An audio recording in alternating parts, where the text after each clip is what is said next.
बिस्मिल्लाहिर्रहमानिर्रहीम। अस्सलामुअलैकुम।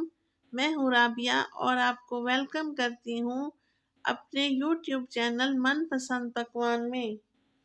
तो खुश रहें, आबाद रहें, जहाँ भी रहें अल्लाह पाक की अमान में रहें। आज मैं आपके साथ शेयर करूँगी बीफ कोफ्ता की रेसिपी।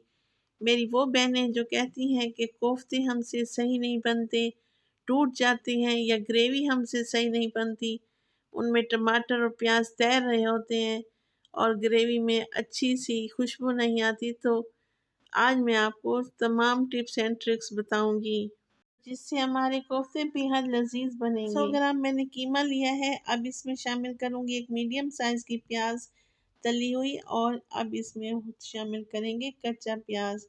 कच्चे प्याज में हमारे कोफ्ते बहुत ही सॉफ्ट बनेंगे।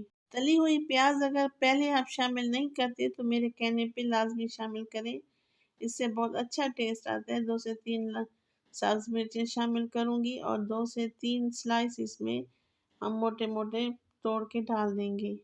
तो अब कुछ स्पाइसेस हम शामिल करेंगे। लाल मिर्च है 1 टेबल स्पून, और इसमें शामिल करूंगी मैं खुश्क धनिया 1 टेबल स्पून, और इसमें शामिल करूंगी नमक अपने जायके के मुताबिक, और खुश्क ज़ीरा मोटा कुटा हुआ 1 टेबल स्पून, और हल्दी 1 टीस्पून।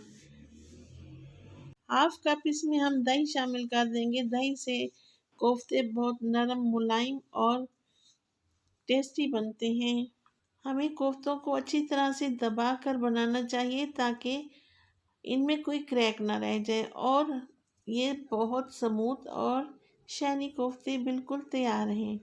माशाल्लाह से आपको मेरी वीडियो ज़रा सी भी अच्छी लगे तो लाइक करें, सब्सक्राइब करें, और अपनी फैमिली फ्रेंड में भी शेयर करें। कब मैं ऑयल लूँगी, अब मैं इसमें डालूँगी कोफ्ते।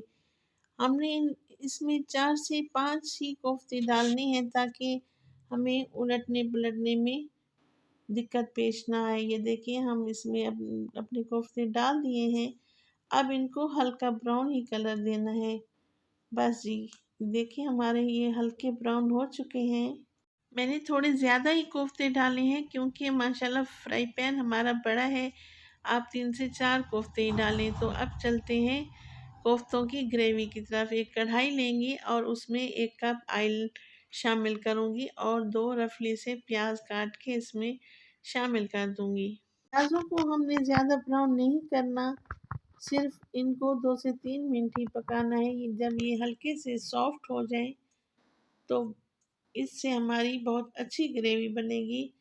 देखिए प्याज हमारे हल्के से सॉफ्ट हो चुके हैं। शामिल करेंगे हम इसमें 3 से 4 अदद टमाटर जो कि मोटे मोटे काट के मैंने डाले हैं, और 2 से 3 सब्ज मिर्चें। अब इनको 1 से 2 मिनट मज़ीद फ्राई करेंगे। हमने इनको बहुत ज़्यादा फ्राई नहीं करना। 3 मिनट हम इन तमाम सब्जियों को भूनेंगे। अब इनको ब्लेंडर में अच्छी तरह से ब्लेंड कर लेंगे। अब हम इस ऑयल में डालेंगे साबित ज़ीरा और बाकी खड़े मसाले, जिसमें दालचीनी, तेज़पात के पत्ते और 3 से 4 लौंग और 3 से 4 काली मिर्च शामिल हैं। ये ब्लेंड किया हुआ मिक्सर हम ऑयल में डालेंगे और अच्छी तरह से फ्राई कर देंगे। देखिए हमारा ये मसाला अच्छी तरह से फ्राई हो चुका है। लहसुन का पेस्ट डालेंगे 1 चम्मच और अच्छी तरह से इसको मिक्स करेंगे। अब हम शामिल करेंगे कुछ स्पाइसेस। लाल मिर्च है 1 टेबल स्पून, खुश्क धनिया 1 टेबल स्पून, हल्दी हाफ टी स्पून, और नमक अपने टेस्ट के मुताबिक, और मोटा कुटा हुआ ज़ीरा भी मैं 1 टेबल स्पून लूँगी। अच्छी तरह से हम शामिल कर देंगे। अब हम इसमें 1 कप दही शामिल कर देंगे। दही डालने से ग्रेवी बहुत अच्छी, टेस्टी और मज़ेदार बनेगी। 1 गिलास पानी शामिल करेंगे ताकि ये ग्रेवी जो है ना बहुत स्मूथ और सिल्की बन जाए। देखें इसका कितना प्यारा सा कलर आ रहा है। अब 2 से 3 मिर्चें डाल देंगे, ढक्कन लगा देंगे और इसको देखें चेक करते हैं।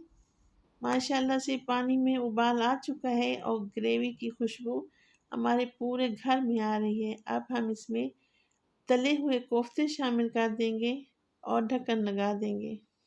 5 से 7 मिनट हम इनको पकाएंगे तो माशाल्लाह देखें कितनी अच्छी ग्रेवी तैयार हो चुकी है। अपनी मर्ज़ी से भी ग्रेवी पतली या गाढ़ी रख सकते हैं। मुझे बस इतनी ही चाहिए। गरम मसाला मैं इस पे छिड़क दूंगी और कटा हुआ धनिया भी।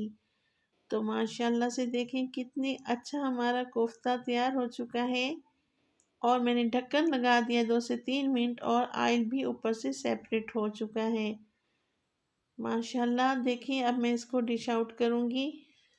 तो देखिए माशाल्लाह ये कितने नरम और कितने सॉफ्ट हैं और खाने में भी बेहद लजीज हैं। आप इसे नान चपाती के साथ मेहमानों में सर्व करें और बहुत ज़्यादा दाद वसूल करें। राबिया को दें इजाज़त और अपनी दुआओं में बहुत याद किया करें। अल्लाह आपको खुशियाँ दे। अल्लाह निगहबान।